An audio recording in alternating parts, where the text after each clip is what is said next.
ভিডিওটি যে সকল ফ্রেন্ড দেখছো তাদের সকলকে জানাই অসংখ্য ধন্যবাদ। আজকে তোমাদের কাছে জিকের কোশ্চেন নিয়ে এসেছি, পুরোটাই শর্ট ট্রিক, অর্থাৎ একটি সূত্র প্রয়োগ করে তোমরা কিভাবে কোশ্চেনের অ্যান্সার মনে রাখবে সেটা তোমাদেরকে দেখাবো। সহজ প্রসেসে তোমাদেরকে দেখিয়ে দেবো এবং পরিষ্কারভাবে বিষয়টা বুঝবে এবং তার অ্যান্সার আশা করি তোমরা সহজে মনে রাখতে পারবে, কোনো দিনও ভুলবে না, আশা করি কোনো দিনও ভুলবে না। দেখো, আজকের প্রশ্ন রয়েছে বাবর কী কী যুদ্ধ করেছেন, যুদ্ধগুলি কত সালে হয়েছে। অর্থাৎ দুটো প্রশ্ন রয়েছে, বাবর কী কী যুদ্ধ করেছে, যুদ্ধগুলি কত সালে হয়েছে। তোমাদেরকে এই যে দুটো প্রশ্ন দেখছো, এই দুটো প্রশ্ন একটি সূত্রের মাধ্যমে কিভাবে মনে রাখতে পারবে এবং আশা করি কোনো দিন তোমরা এগুলি ভুলবে না। দেখো এখানে সূত্রটা দেখো, যে সূত্র দেওয়া হয়েছে বাবা পানি খেয়ে ছাদে ঘুমায়। সূত্রটা কি পেলাম আমরা, একটা লাইন মনে রাখো, বাবা পানি খেয়ে ছাদে ঘুমায়। এইটা দিয়ে আমরা মনে রাখবো বাবর কী কী যুদ্ধ করেছেন এবং সেই যুদ্ধগুলি কত সালে হয়েছে। দেখো এখান থেকে তোমরা বাবা নাও, অর্থাৎ এই যে বাবা শব্দটি, এটা থেকে কি আসছে, বাবর। আমরা মনে রাখবো বাবা থেকে হচ্ছে বাবর। এরপরে রয়েছে দেখো পানি, অর্থাৎ পানি থেকে আমরা মনে রাখবো পানিপথের যুদ্ধ। এরপরে রয়েছে দেখো খেয়ে, খেয়ে থেকে আমরা মনে রাখবো খানোয়ার যুদ্ধ এবং ছাদে থেকে আমরা মনে রাখবো ছান্দরির যুদ্ধ। এরপরে রয়েছে দেখো ঘুমায়, ঘুমায় থেকে আমরা কি মনে রাখবো, ঘরঘরার যুদ্ধ। তাহলে আমাদের প্রশ্ন ছিল বাবর কী কী যুদ্ধ করেছেন এবং যুদ্ধগুলি কত সালে হয়েছে। তাহলে এই যে প্রশ্ন দুটো রয়েছে, এই প্রশ্ন দুটোর জন্য একটা সূত্র প্রয়োগ করছি।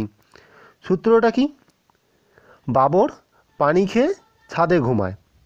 তাহলে এখান থেকে আমরা পেলাম বাবা থেকে হচ্ছে বাবর, পানি থেকে পেলাম পানিপথের যুদ্ধ। এবার দেখো সালটা তোমরা মনে রাখবে, দেখো পানিপথের যে যুদ্ধটা সেটা কত সালে হচ্ছে, 1526। সঠিক ভালো মনে রাখো। প্রথমে যেটা পেলাম সেটা হচ্ছে পানিপথের যুদ্ধ, প্রত্যেকটা যুদ্ধ দেখো পরপর হয়েছে। পানিপথের যুদ্ধ হচ্ছে 1526, দ্বিতীয় দেখো খানোয়ার যুদ্ধ হচ্ছে 1527 এবং ছান্দরির যুদ্ধ যেটা রয়েছে 1528 এবং 1529। তাহলে আমরা যদি প্রথমটা মনে রাখতে পারি সেক্ষেত্রে পরে সব কটা মনে রাখতে পারবো। পানিপথের যুদ্ধ প্রথম, দ্বিতীয় হচ্ছে খানোয়ারের যুদ্ধ, তৃতীয় হচ্ছে ছান্দরির যুদ্ধ এবং তৃতীয় যেটা সেটা হচ্ছে ঘরঘরার যুদ্ধ। তাহলে আমরা একটা সূত্র থেকে সহজেই মনে রাখতে পারছি বাবর কী কী যুদ্ধ করেছিল এবং কী কী যুদ্ধের সঙ্গে যুক্ত ছিল আমরা যা বলি, এবং সেই যুদ্ধগুলি কত সালে হয়েছে। তাহলে একটা সূত্র পাচ্ছি আমরা, সূত্রটা আবার দেখো রিপিট করছি। সূত্রটা কী পেলাম, বাবা পানি খেয়ে ছাদে ঘুমায়। তাহলে এখান থেকে আমরা সহজেই বুঝতে পারলাম যে বাবা অর্থাৎ হচ্ছে বাবরকে বলা হচ্ছে, পানি অর্থাৎ পানিপথের যুদ্ধ যেটা 1526 হয়েছে, এবং খেয়ে অর্থাৎ খানোয়ারের যুদ্ধ যেটা 1527, ছাদে অর্থাৎ ছান্দরির যুদ্ধ যেটা হচ্ছে 1528, ঘুমায় অর্থাৎ ঘরঘরের যুদ্ধ 1529। তাহলে প্রথম সালের ক্ষেত্রে যদি তোমরা ভুলে যাও সেক্ষেত্রে তোমরা প্রথমটা মনে রাখলে পরেগুলো মনে রাখতে পারবে। প্রথমটা 1526, তারপরটা 1527, 1528, 1529, অর্থাৎ 26, 27, 28, 29 পরপর আমরা সিরিজ পেয়ে গেলাম। তাহলে এখানে আমরা ভুলবো না সালগুলো। তাহলে প্রথমটা মনে রাখা, পানিপথের প্রথম যুদ্ধ 1526।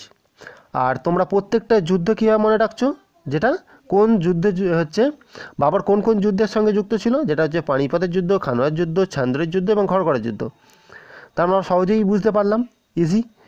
এই রকম যদি তোমাদের প্রশ্ন থাকে যেখানে তোমরা গুলিয়ে ফেলছো, মনে রাখতে পারছো না, অবশ্যই কমেন্ট করে জানিও, সেই প্রশ্নগুলির উত্তর তোমাদেরকে এরকম সহজ সূত্রের মাধ্যমে দেওয়ার চেষ্টা করবো। আশা করি তোমরা কোনো দিন ভুলবে না।